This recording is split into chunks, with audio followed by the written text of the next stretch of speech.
1 फरवरी 2026 माघ पूर्णिमा के दिन चुपचाप हल्दी के डिब्बे में डाल दें। यह एक चीज इतना धन बरसेगा कि संभाल नहीं पाओगे। माता लक्ष्मी का ऐसा आशीर्वाद मिलेगा कि जीवन भर धन की कमी नहीं होगी। दोस्तों, माघ पूर्णिमा का दिन शास्त्रों में अत्यंत विशेष माना गया है। यह वह तिथि है जब चंद्रमा अपनी पूर्ण अवस्था में होता है और माघ मास की ऊर्जा अपने चरम पर मानी जाती है। वास्तुशास्त्र के अनुसार वर्ष में कुछ ही दिन ऐसे होते हैं जब घर की स्थिर ऊर्जा को सही दिशा देकर लंबे समय तक प्रभाव डाला जा सकता है, और माघ पूर्णिमा उन्हीं दिनों में से एक है। वास्तुशास्त्र यह मानता है कि हर वस्तु केवल उपयोग की चीज नहीं होती, बल्कि उसका एक निश्चित तत्व होता है। हल्दी को शास्त्रों में पृथ्वी तत्व और लक्ष्मी तत्व दोनों से जोड़ा गया है। इसी कारण हल्दी का प्रयोग केवल भोजन तक सीमित नहीं रखा गया, बल्कि इसे गृहस्थ जीवन की स्थिरता से भी जोड़ा गया है। शास्त्रों में स्पष्ट उल्लेख मिलता है कि जिन घरों में हल्दी को सम्मान के साथ रखा जाता है, वहां धन का प्रवाह रुकता नहीं है। हल्दी को कभी भी फेंकना, जमीन पर गिराना या अपवित्र अवस्था में रखना वास्तु दोष माना गया है। इसी कारण हल्दी से जुड़े उपायों को बहुत सावधानी से करने की परंपरा रही है। माघ पूर्णिमा की रात इस उपाय का महत्व और बढ़ जाता है।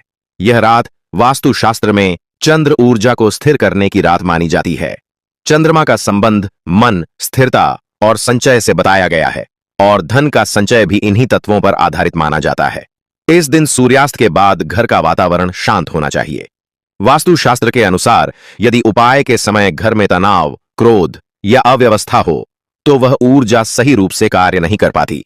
इसलिए इस दिन अनावश्यक बातचीत और विवाद से दूर रहना बताया गया है। अब उपाय की विधि को क्रम से समझिए। सबसे पहले घर में रखा हुआ हल्दी का डिब्बा लें। यह ध्यान रखें कि डिब्बा रोजमर्रा के उपयोग वाला ही हो। कोई नया डिब्बा विशेष रूप से खरीदना आवश्यक नहीं है। वास्तुशास्त्र में रोजमर्रा की वस्तुओं से किए गए उपाय को अधिक स्थायी माना गया है। हल्दी का डिब्बा साफ होना चाहिए और उसमें रखी हल्दी सूखी होनी चाहिए।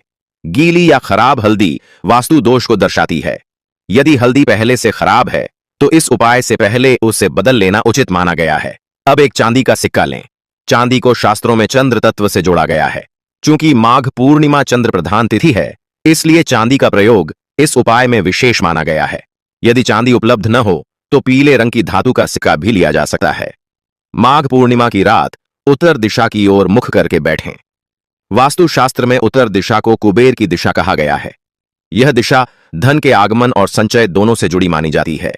इसी दिशा में बैठकर उपाय करने से उसका प्रभाव स्थिर होता है। अब उस सिक्के को हल्दी के डिब्बे में डाल दें। डालते समय कोई मंत्र, कोई शब्द या कोई उच्चारण आवश्यक नहीं है।